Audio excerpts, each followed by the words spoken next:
Hello friends, welcome to university exam IQ। दोस्तों, इस video में हम आप सभी को CUET एग्जाम 2023 के एग्जाम पैटर्न और सिलेबस के बारे में बताने वाले, जो ऑल UG PG के लिए होगा। इसका क्या पैटर्न होगा, क्या सिलेबस होगा, कैसे क्या होने वाला है, सब कुछ एक एक बारीकी से बताने वाले हैं। तो ध्यान से वीडियो को देखिएगा। और एक बात हम आपको बता दे रहे हैं कि इसका जो PDF है, जो आप देख पा रहे हैं, इसको मैंने अपने हाथों से बनाया है, जिससे कि आपको समझने में आसानी रहे, क्योंकि CUET को समझ पाना बहुत ही डिफ़िकल्ट है बहुत सारे स्टूडेंट के लिए। तो इसीलिए ध्यान से इसको देखिएगा, और बड़ा मेहनत किए हैं तो प्लीज़ इसको शेयर ज़रूर कर दीजिएगा। तो ध्यान से देखो कि जो CUET एग्ज़ाम है ये लास्ट ईयर 2022 में आया, ठीक है भाई। और जैसे यूनिवर्सिटी एंट्रेंस एग्जाम करा करके बच्चों का एडमिशन लेती थी अपने कोर्सेज में, जो कुछ कोर्स दिखाई दे रहे हैं कुछ ऐसे ही। तो अब पूरे देश में ऑल ओवर हो रहा है, जिसमें लगभग 50 से प्लस यूनिवर्सिटी है, सेंटर यूनिवर्सिटी, और NTA इसका एग्जाम करवा रहा है। अब देखिए NTA इसका एग्जाम करवा रहा है, कैसे इसका एग्जाम होता है। तो ये एग्जाम जो है उस CBT मोड में होता है, ठीक है। CBT मोड यानी कि computer based test. Last year 2022 में जब ये एग्जाम आया था तो ये भी कंप्यूटर बेस्ड ही हुआ था। और इसमें कैसे क्वेश्चन होते हैं दोस्तों, MCQ क्वेश्चन होते हैं, मल्टीपल चॉइस क्वेश्चन होते हैं। और CBT के थ्रू ऑल UG और PG कोर्स शामिल रहते हैं, ठीक है। अब आपको कुछ कोर्स यहाँ पर दिखाई दे रहे होंगे, ये कोर्स जो है UG कोर्स हैं, ठीक है। और PG के भी होते हैं, MA history, MA political science, MA geography, ठीक है, MA सोशोलॉजी, MA फिलोसफी, ये सारे होते हैं, ठीक है। अब देखिए एक यूनिवर्सिटी है दोस्तों, जान लीजिए इलाहाबाद यूनिवर्सिटी। ये जो है लास्ट ईयर अपना PG का कोर्स जो है CUET के थ्रू नहीं कराया था, खुद का इंटरेस्ट लिया था। अब इसमें क्या होता है, अब जो नोटिफिकेशन आएगा AU के तरफ से कि वो CUET के थ्रू PG करा रही है फिर खुद का इंटरेस्ट, तो आपको हम बता देंगे। तो इतनी देर तक जो मैंने बताया वो आपको समझ में आया। अगर बोर हो रहे हैं तो वीडियो बढ़ा के भी देख सकते हैं, ठीक है। कि CBT मोड में आपका एग्जाम होगा CBT का, और इसमें UG PG के कोर्स होते हैं और MCQ क्वेश्चन आएंगे, ठीक है। ये बेसिक आपने जान लिया। अब देखिए CUET एग्जाम जो 2023 में होने वाला है, इसका एग्जाम पैटर्न क्या होगा। तो एग्जाम पैटर्न ये है दोस्तों कि CUET यानी NTA ने आपके एग्जाम को 3 सेक्शन में बांटा है, सेक्शन 1, सेक्शन 2, सेक्शन 3, ठीक है। यहाँ पे 3 होना चाहिए, 2 ही लिखा है। तो सेक्शन 1 में जो है 1 में यानी पहले में लैंग्वेज रख दिया गया है, और सेक्शन 1 को भी 2 पार्ट में डिवाइड कर दिया गया है, एक सेक्शन A और एक सेक्शन B।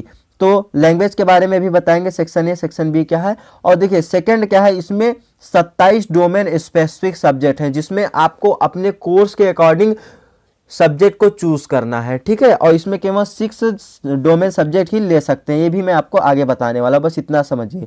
और देखिए सेक्शन 3 ये जनरल टेस्ट होता है, जिसमें math, reasoning, GK GS, current affair, ये सारी चीज़ें आती हैं, ठीक है।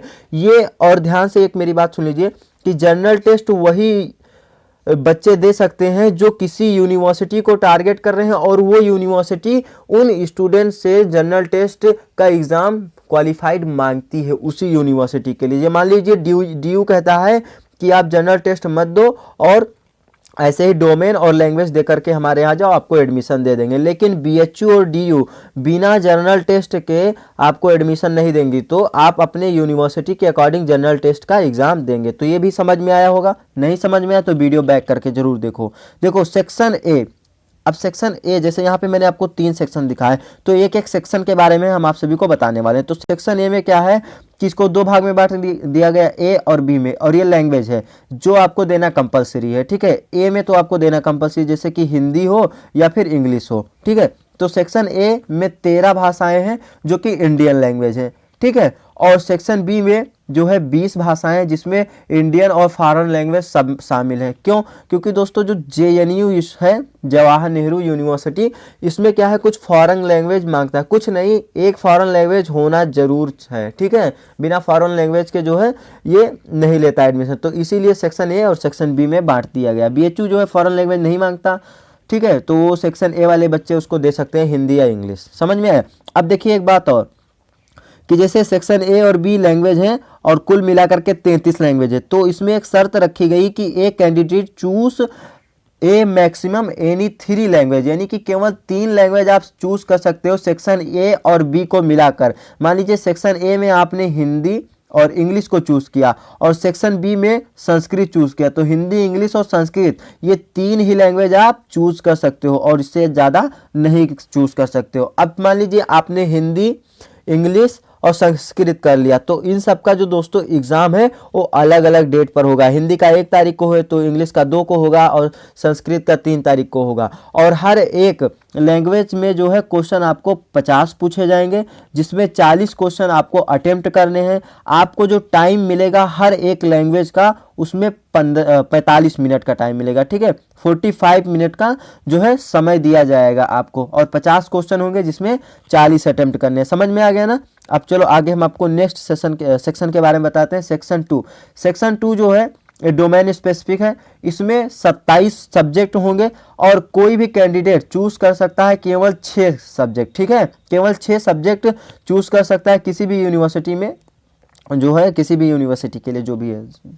तो केवल 6 सब्जेक्ट आपको चूज करना होगा, और इसमें हर एक सब्जेक्ट के लिए, ठीक है, हर एक सब्जेक्ट में आपके 50 क्वेश्चन पूछे जाएंगे, 40 क्वेश्चन अटेम्प्ट करने हैं, और टाइम आपको केवल जो है 45 मिनट का दिया जाएगा हर एक डोमेन के लिए। मान लिया आपने हिस्ट्री, ज्योग्राफी, पॉलिटी ये सब चुना, तो मान लीजिए हिस्ट्री का पेपर 3 को है तो ज्योग्राफी का 10 को होगा, पॉलिटी को 11 का होगा, और इन सब का जो टाइम आपको मिलेगा वो 45 मिनट का मिलेगा पेपर का। 50 क्वेश्चन होंगे, 40 क्वेश्चन अटेम्प्ट करने हैं। और इसके सिलेबस की बात करें दोस्तों तो आपको एनसीईआरटी क्लास 12th का ही मिल जाएगा आपके बुक का। मान लीजिए ज्योग्राफी आपने पढ़ा है तो आपके 12th क्लास, माफ कीजिए 12th क्लास के सिलेबस से ही आपको मिल जाएगा, और एमसीक्यू बेस्ड आपका जो है क्वेश्चन होगा। समझ में आया। अब देखिए सेक्शन 3। सेक्शन 3 में क्या है, जनरल टेस्ट। हमने आपको बताया कि जो यूनिवर्सिटी मांग करेगी उसके अकॉर्डिंग आपको भरना है, और हम ये बोलेंगे कि आप लोग जनरल टेस्ट को कंपलसरी रख कर करिए क्योंकि इसकी मांग पड़ सकती है। इसमें दोस्तों 75 क्वेश्चन होंगे,